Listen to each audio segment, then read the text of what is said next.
अस्सलाम वालेकुम, welcome to Sumbul kitchen. आज हम बनाएंगे देसी घी, जो बहुत ही आसानी तरीके से तैयार होता है। और उससे दूसरी बात, जो उससे बच जाने वाला खोया है उसका बेहतरीन हलवा, जो बहुत ही मज़े का है। देसी घी के साथ साथ हलवे की भी मज़ेदार रेसिपी आपके साथ शेयर करूँगी।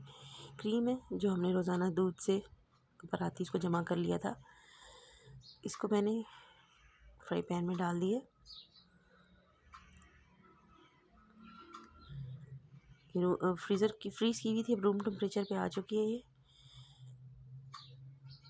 इसको मैंने अभी हल्की आंच पे रखा है। जैसे ये मेल्ट होना शुरू होगी, इसकी आंच मैं तेज़ कर दूँगी। मेल्ट होना शुरू हुई है, ये देखें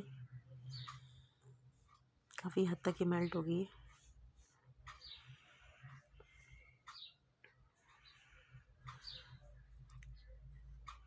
ये देखें अब हमारा ऑयल अच्छा खासा ऊपर आ चुका है, मगर इसको हम मज़ीद इसके अंदर जो मलाई है इसको ब्राउन करेंगे। ये देखें देसी घी हमारा बन के तैयार हो गया है। बहुत ही अच्छी खुशबू किचन में उठ रही है, बहुत ही अच्छी। इसको मैं छान लूँगी।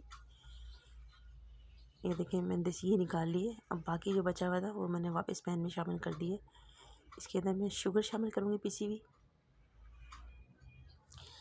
आप चाहे तो इसी फॉर्म में इसको निकाल लें। देखें इसे कितना खूबसूरत कलर गोल्डन हो रहा है।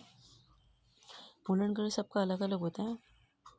अब मुझे थोड़ा डार्क गोल्डन चाहिए, तो मैं 2 टेबलस्पून मिल्क पाउडर भी शामिल कर दी इसके अंदर। इससे इसका टेस्ट बहुत ही अच्छा लगेगा। और मज़ीद केवड़ा शामिल करना चाहें केवड़ा कर लें, इलायची शामिल करना चाहें। इसको मिठाई की फॉर्म में तैयार करें, हलवे की फॉर्म में तैयार करें। बहुत ही मज़ेदार बन के ये तैयार होता है। बस इसको मैं निकाल लूँगी। अब देखें एक आखिरी लुक, मैंने डार्क गोल्डन की बादाम से हम इसको गार्निश करेंगे। Thanks for watching. अल्लाह हाफिज़।